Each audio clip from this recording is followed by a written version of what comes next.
नमस्कार, स्वागत है आपका। मैं हूं आपके साथ राधिका चौधरी और मेरे सहयोगी मेरे साथ संदीप भी रहेंगे। और मैं और संदीप आज पूरी कहानी निकिता के परिवार से जानने के लिए उनके घर जाएंगे। लेकिन पहले संदीप बता दे कि हम इस जगह से, यानी ये वही कॉलेज है जहां से बिटिया के शाम को उसके साथ ये वारदात हुई। देखिए, शाम का वक्त था, शाम 4 बजे थे और यहाँ पर जो निकिता थी वो एग्ज़ाम देकर बाहर निकली और यहीं वो जो है उसको बदमाश आते हैं उठाने के लिए, अगवा करने के लिए। और उन पर जब वो लड़की एग्री नहीं होती है, मानती नहीं है, तो उस पर गोली चला दी जाती है। और उसके बाद से पूरी वारदात जो है, पूरा जो ये संगठन है, ये तमाम लोग जो है। चलिए संदीप, उनके घर चलते हैं और दिखाते हैं और ये जानने की कोशिश करते हैं कि उनकी बेटी के परिवार पर क्या बीत रही है। राधिका से, आप लोगों से, आपके चैनलों पर बात करता रहता हूँ, परंतु ये विषय बड़ा गंभीर है। यहाँ पर लव जिहाद का एक मामला ही है, अगर ये लड़की विरोध करती है तो ये सामने आ गया। सूरजपाल, अब मुझे सब नजर आप पर टिकी हुई है, हर एक बेटी की नजर आप पर टिकी हुई है। तमाम बेटियों के लिए आवाज उठाते हैं, इस बेटी के लिए क्या कर गुजरेंगे। आप भी मेरी बहन हो, वो मेरी बेटी थी। मैं एक बात कहता हूँ, हिंदुस्तान की हर बेटी, 110 करोड़ हिंदुओं का आह्वान कर रहा हूँ, और जो राष्ट्रवादी विचारधारा के मुसलमान है, जो सच्चे हिंदुस्तानी, उनसे भी कह रहा हूँ, बहन बेटियां तुम्हारे घर में भी होंगी। एक राहुल राजपूत की हत्या हुई है दिल्ली के अंदर, क्यों हुई ये बताएं? किसने हत्या की बताएं? अगर हमारे बच्चे कुछ करें तो उनकी हत्या कर दी जाती है, और अगर ये कुछ करें तो उसको लव जिहाद कहते हैं।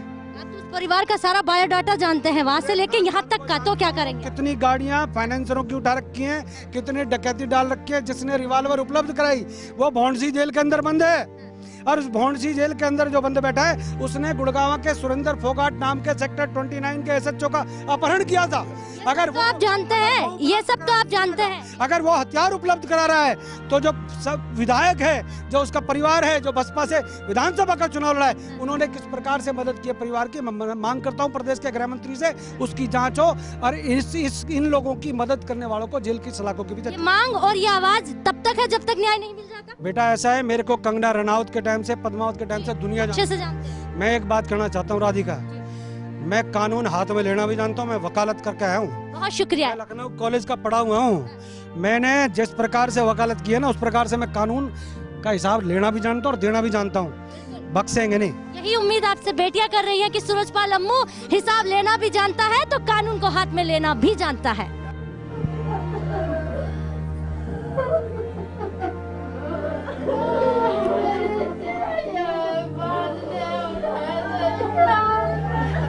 आज हमने पीड़ित परिवार का दर्द देखा और सुना, एक पल के लिए रूह कांप गई।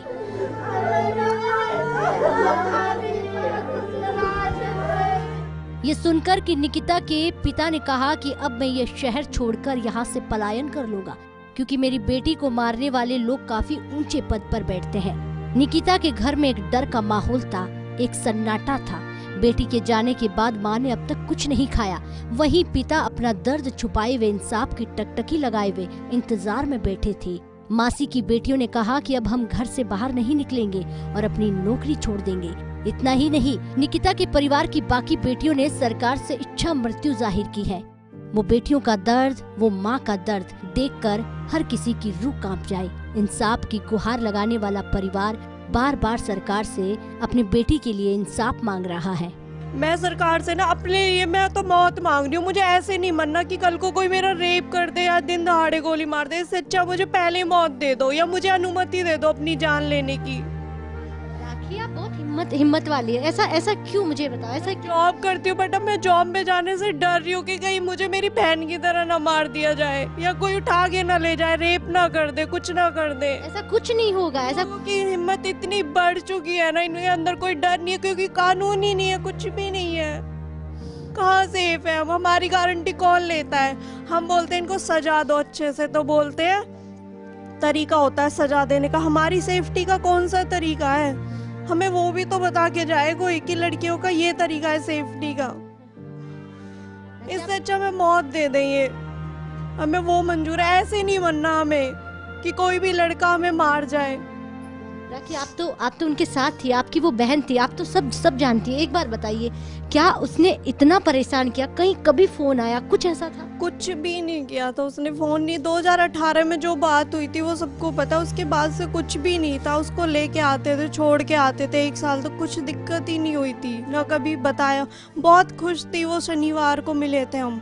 बहुत ज़्यादा खुश थी कि दीदी मेरा लास्ट पेपर है, हम मिलेंगे, अच्छे से एंजॉय करेंगे, मेरा आखिरी पेपर है, मेरा कॉलेज ख़त्म हो रहा है। उसे आगे और ऑफिसर बनना था उसे। अच्छा, क्या क्या कहती थी, क्या बनना? उसे ऑफिसर बनना था। उसे कहना था कि मुझे देश के ना किसी काम आना है, बहुत अच्छी पोस्ट पे जाना, ऑफिसर बन के देश की सेवा करनी है। मैथ में टॉपर थी वो, 100 में से 100 नंबर लेके आती थी। प्रैक्टिकल्स में टॉपर थी वो, ऑनलाइन पढ़ाई कर रही थी घर पे, सब में टॉपर थी वो।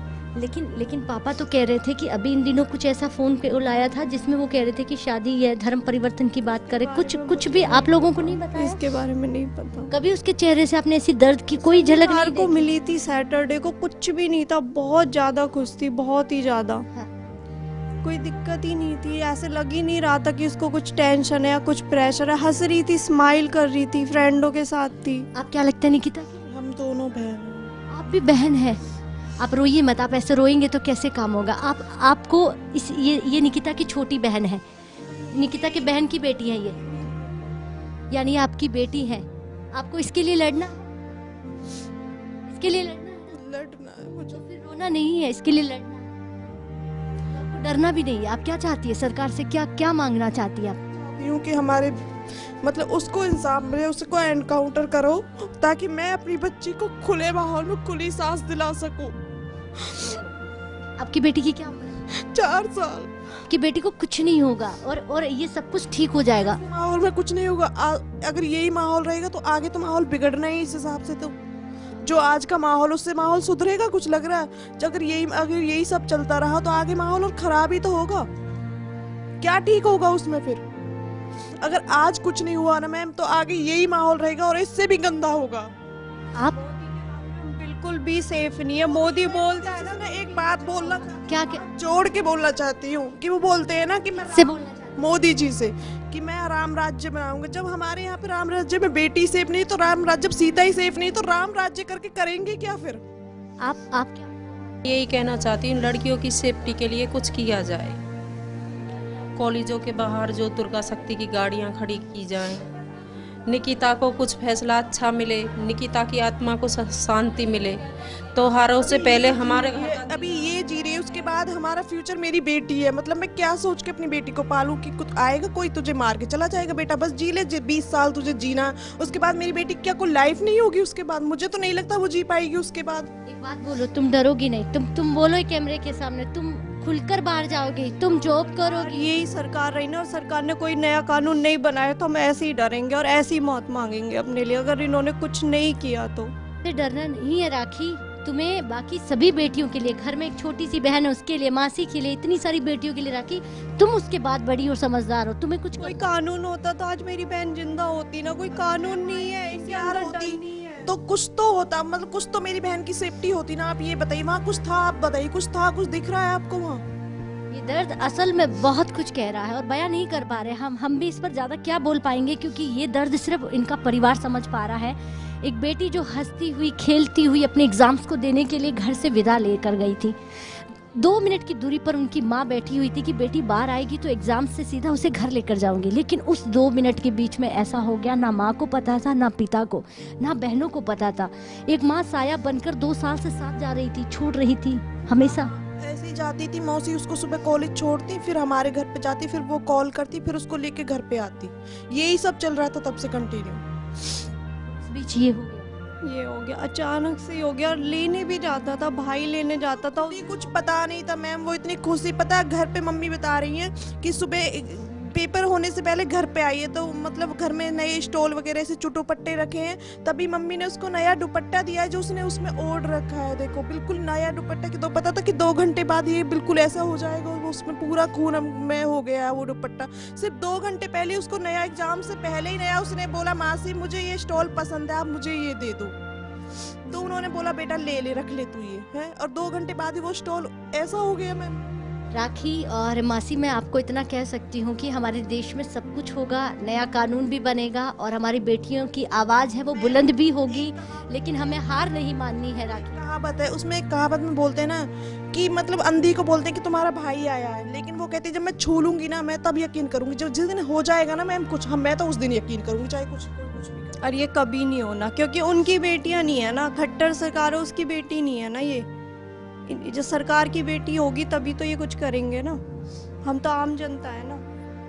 ये परिवार की बातें हैं, ये परिवार का दर्द है और ना परिवार भरोसा कर पा रहा है।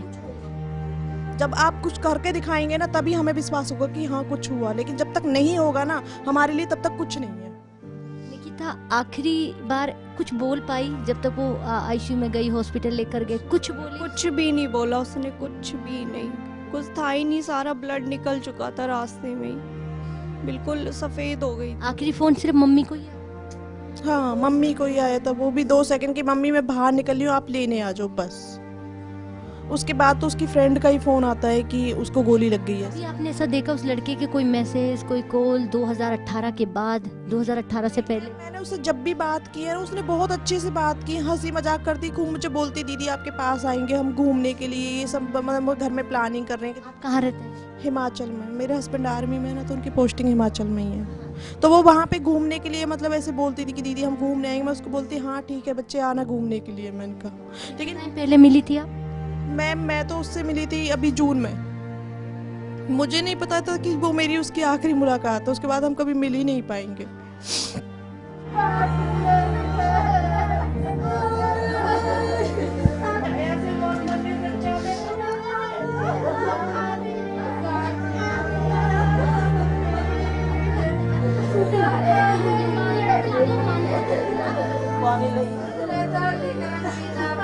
बातें सरकार कर रही है, बातें समाज कर रहा है, लेकिन एक के बाद एक बेटियां इन दरिंदों के हत्थे चढ़ती जा रही हैं। लेकिन माँ बाप कब तक अपनी बेटियों को अपनी झोली में अपने घर के द्वार पर बांध कर रखेंगे? हम कहते हैं कि हमारी बेटियों को आज़ाद कीजिए। मेरे साथ पूरी बातचीत करने के लिए आज निकिता के मम्मी पापा मेरे साथ है। वो पूरी बात, वो हर एक कहानी जो अब तक बहुत सारी चीज़ें ऐसी आ रही हैं कि कहीं ना कहीं इसमें परिवार का दोस्त था, कहीं ना कहीं निकिता का दोस्त था। आज वो माँ बाप खुद कह रहे हैं कि मेरी बेटी चली गई है अपने बयान रखने के लिए, वो आज मेरे साथ नहीं, हमारे परिवार के बीच नहीं है। लेकिन आप अब भी नहीं समझ पा रहे हैं, आपको दरिंदे पकड़ में आ गए हैं, उनकी हर एक बात आपके सामने आ गई है, लेकिन फिर भी लहूज़ियात, फिर भी नहीं जाने तमाम चीज़ें आप सामने रख रहे हैं और अब तक इंसाफ नहीं मिल पाया है। कितना भरोसा है आपको? अभी जो सरकार ने बोला है हमसे या जो बोल रहे हैं तो अभी तो भरोसा लग रहा है। अब इस देखते हैं इस भरोसे को वो कहाँ तक निभा पाते हैं। वो लोग रसूख वाले हैं तो उनका दबाव भी उन पे रहेगा। अब ये दबाव को कहाँ तक झेल पाएंगे, क्या कर पाएंगे, ये तो भगवान जाने। आपको लगता है कि जिन्होंने अन्याय किया है वो अगर ज़्यादा बड़े हैं और बड़े पैसे वाले हैं, बड़े पद वाले हैं, तो न्याय में कहीं ना कहीं जो इंसाफ का गला घुटेगा? हाँ घुट ही सकता है, पर हमें मंत्री साहब ने आए थे, मूलचंद शर्मा जी भी आए थे, तो इन सब लोगों ने भरोसा तो दिलाया है कि आपको न्याय 100% मिलेगा और हम पूरी कोशिश कर रहे हैं। अब देखो विश्वास ही कर सकते हैं हम, तो लिख के तो वो देंगे नहीं, मीडिया के सामने बोला है उन्होंने, लेकिन अब लिख के तो मिलेगा नहीं हमें, तो हम विश्वास ही कर सकते हैं, इससे ज़्यादा तो कुछ नहीं कर सकते। अब देखो ये कहाँ तक चलता है। हम तो यही चाहते हैं कि जल्दी से जल्दी फांसी की सज़ा मिले। मैं तो ये कहता हूँ जब CCTV फुटेज तुम्हारे पास हैं और गाड़ी बरामद हो गई है, 3 बंदे बरामद हो गए हैं, उनका गन पाउडर मिल गया, जब इतने सारे सबूत हैं तो किस चीज की सुनवाई? कोर्ट एक दिन में फैसला करे, फैसला करके उन्हें सजा दे। आप उनके पिता हैं और एक बेटी थी आपकी लाडली, लेकिन एक बात बताइए, 2018 में जब ये चीज सामने आती है आप कैसे मान जाते हैं? आपको कैसे उन पर भरोसा हो जाता है? आप कैसे सुलह कर लेते हैं? मैडम उस समय समाज का भी दबाव रहता है और हर हिंदू माता पिता बेटी का इज्जत के बारे में ज़रूर सोचता है कि भाई कल को हमें शादी ब्याह भी करना है, समाज उंगली उठाएगा। इसलिए इस मामले को अगर सेटल हो सकता है तो आपस में समाज मिलके कर ले, क्योंकि आज की डेट में भी मेरे या आपके साथ कुछ ऐसा हादसा हो जाए और जो दूसरा दोषी परिवार है वो पॉलिटिकल बैकग्राउंड बहुत हैवी हो उसकी, जो 50 साल से पॉलिटिक्स में है और पैसे अथाह हैं उनके पास, तो आज भी क्या मैं और आप लड़ सकते हैं?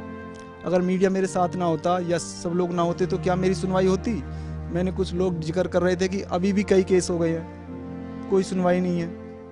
तो मैंने तो इसलिए समझौता किया कि हम लड़ भी नहीं सकते इनसे, तो समझौता करने में भलाई है। लेकिन मैं पछता रहा हूँ, आज दर्द हो रहा है, पछता रहा हूँ कि मुझे अगर मैं नहीं लड़ सकता था तो मुझे जगह, ये शहर छोड़ देना चाहिए था।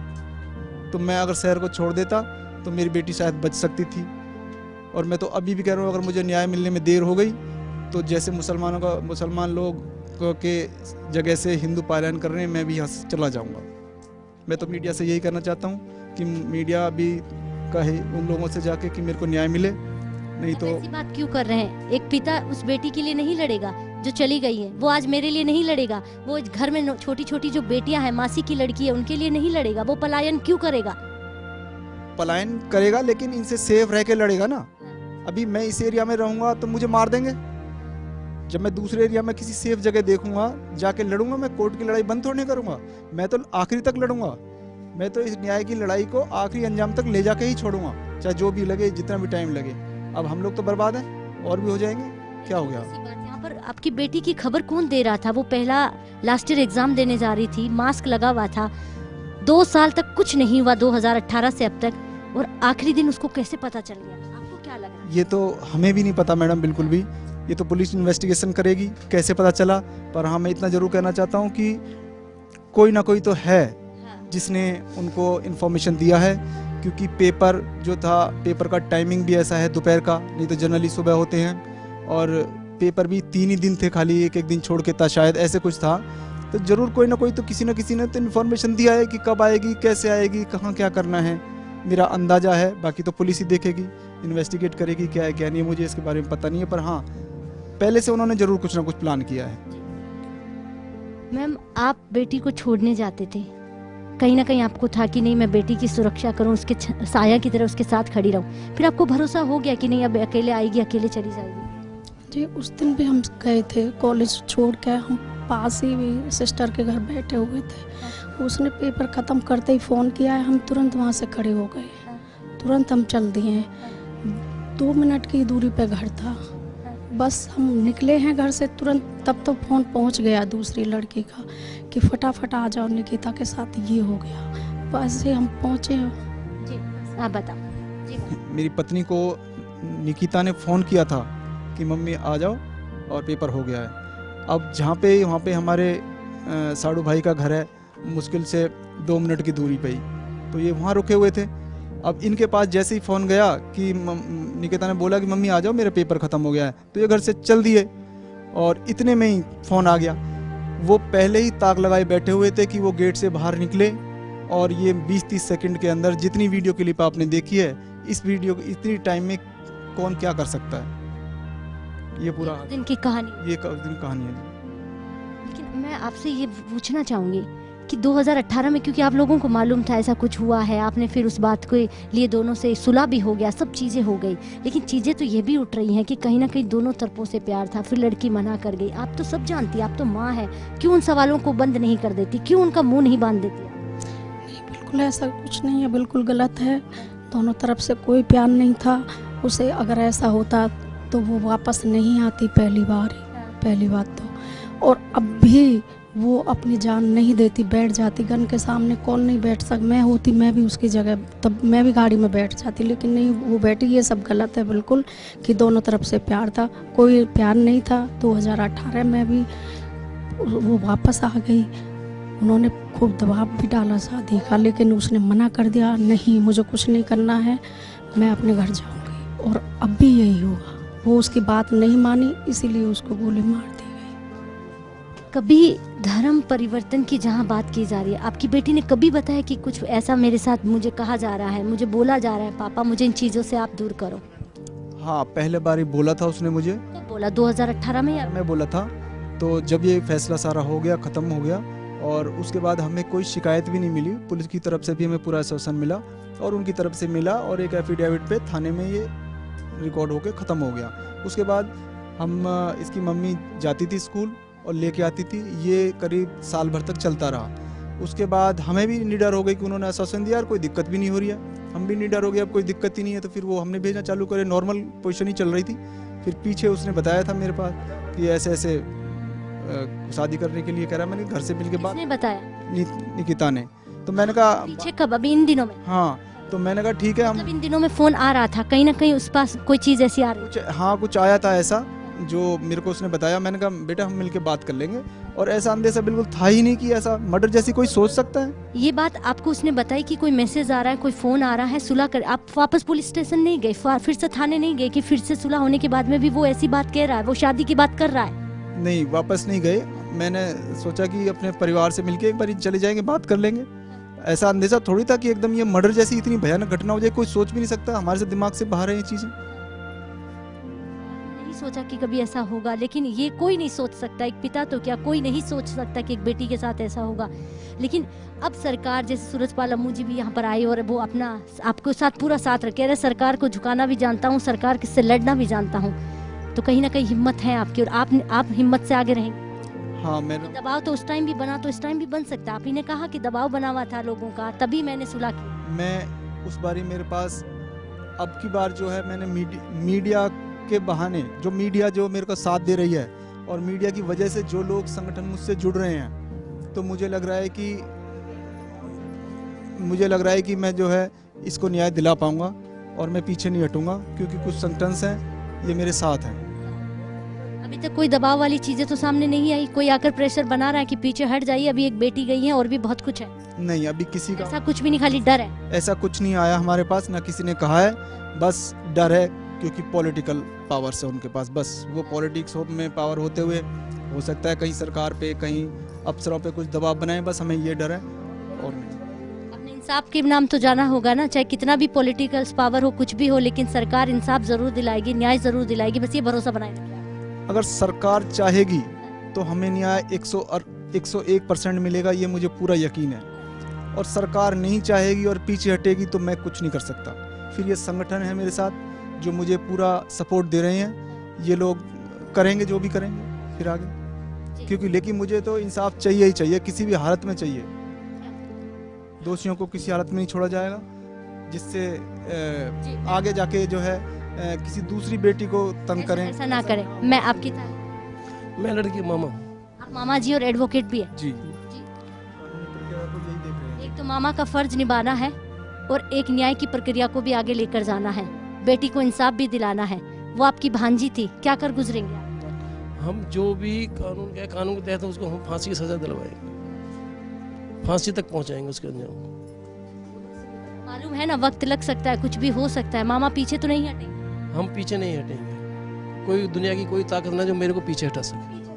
लेकिन आप तो एडवोकेट हैं, चीजें सामने आ गई हैं, सबूत सामने आ गया है, फिर देरी क्यों हो रही है? क्योंकि कानून तो आप जानते हैं मेरे से ज्यादा, कहाँ कानून में देरी हो रही है? ऐसी कौन सी आपकी लो कानून है जो हम लोग नहीं समझ पा रहे हैं, जरा बताइए। कानून जब तक चालान कंप्लीट होके कोर्ट में जाएगा तब तक ही टाइम लगेगा, बाकी court day to day hearing करके इसको केस को फास्ट ट्रैक में 5-6 महीने में डिसाइड कर देंगे। आप यहाँ पर आइए, मेरे सहयोगी भी मेरे साथ रहेंगे। आप बात कर रहे थे किस तरह का दबाव अभी आप पे आ रहा है और कोई प्रेशर है, कोई पॉलिटिकल प्रेशर? हाँ, वो अभी मुलजिम के जो अंकल हैं जावेद, उन्होंने जो SI गठित थी उनके पास फ़ोन किया था और हमें पता लगा कि भाई हम दबाव में नहीं आएंगे, अगर आप दबाव में आएंगे तो मैं उस आदमी को जिसके पास फ़ोन आया था उसको अलग कर दो इसमें से। रसूखदार परिवार है, कांग्रेस से जुड़े हुए हैं, तो ऐसे में कोई पुलिस अधिकारी वो बस रसूखदार है, राजनीति में कम से कम 40-50 साल से ऊपर राजनीति में है, सारे उसके हथकंडे हैं उनके पास, बदमाश वो हैं, नेता वो हैं, पैसे वाले वो, और फिर भी हम नहीं घबराते उससे। अच्छा, जो बेटियां हैं घर की वो अभी भी कुछ डरी सहमी है, जो उनकी मित्र थी, वो कॉलेज के जो स्टूडेंट हैं, वो लग रहा है कि डरे हुए हैं आपसे। मैं आपके माध्यम से कहना चाहूँ, हमारे देश की कोई भी हिंदू बेटी ना डरे, हम अपनी बेटियों के साथ हैं। तो ये जो है जो कहा जा रहा है कि दबाव कहीं ना कहीं हो सकता है, पुलिस अधिकारियों से फ़ोन कराए जा रहे हैं। बिल्कुल संदीप, देखिए डर ये बना रहेगा, क्योंकि ये एक बहुत बड़ी गलती 2018 की, जिसको अब लेकर ये परिवार कभी शांति से नहीं बैठ पाएगा। क्योंकि आपसे मैं ये जानना चाहूँगी, क्योंकि बहुत सारी घर में छोटी बेटियां जिनसे मैं मिली हूँ, निकिता की छोटी छोटी बहन है, वो कह रही है हम स्कूल नहीं जाएंगे, वो कह रही है हम मार्कशीट फाड़ देंगे। हाँ, हमारे एरिया में पूरा ही आक्रोश है और बच्चियां डर गई हैं कि हम कैसे बाहर जाएं, घर से निकलते ही हमें मार दिया जाएगा निकिता की तरह।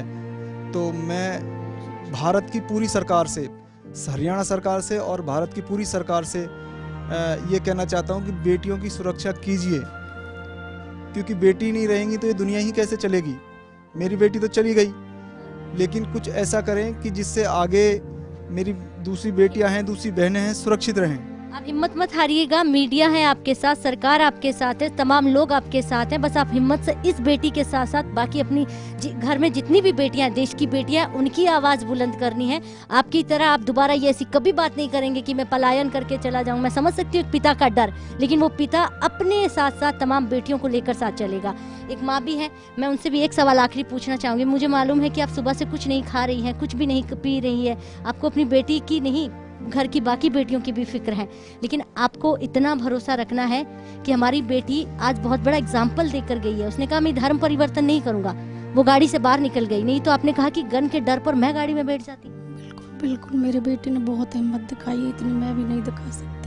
अब मेरे को आप सबका साथ चाहिए, मुझे उसे इंसाफ दिलाइए आप सबसे। माँ 2018 के बीच और 2020 के बीच 2 साल आपके पास, कभी उसने ऐसा कहा कि कुछ भी हो सकता है? क्योंकि कोई तो ऐसी चीज़ आपको उसने कभी बोली नहीं, कभी नहीं बोला, बिल्कुल बहुत नॉर्मल, सब आराम से चलता था। ये फैसला इस बेस पे हुआ था, उनके परिवारों ने माफ़ी मांगी थी, रखी थी। उन्होंने ये गारंटी ली थी कि आज के बाद हमारा बच्चा आपकी लड़की की तरफ ना तो फ़ोन करेगा, ना परेशान करेगा, ना उसके सामने आएगा। इस विश्वास पे वो फैसला हुआ था। हमने उनके हुआ ना, उसके बाद में बीच में ये चीज़ आई, 2 साल बाद ये चुपचाप जो अचानक ये घटना को अंजाम दिया। परिवार अपनी पूरी बात रख रहा है और कहीं ना कहीं अब परिवार के साथ साथ एक बहुत बड़ा सवाल है पूरे समाज की तरफ से, और अब सबको मिलकर इस बेटी को इंसाफ दिलाना है। कब तक हम यूं ही बैठकर माइक के आगे माँ का दर्द और पिता का दर्द सुनते रहेंगे और बताते रहेंगे? शर्म तो मुझे भी आती है कि हर जगह माइक उठा के हम यही सवाल पूछने चले जाते हैं, बताइए आपकी बेटी को कब मारा, बताइए आपकी बेटी के साथ क्या हुआ। हम यही नहीं कहते कि उन दरिंदों को, अब कितने दरिंदों को हम लोगों ने फांसी दिलवाई है मिलकर। चलिए, तमाम बात रखने के लिए परिवार पूरा मेरे साथ है और निकिता को इंसाफ दिलाने के लिए हम सबको एक आवाज़ बनकर आगे बढ़ना है। नमस्कार।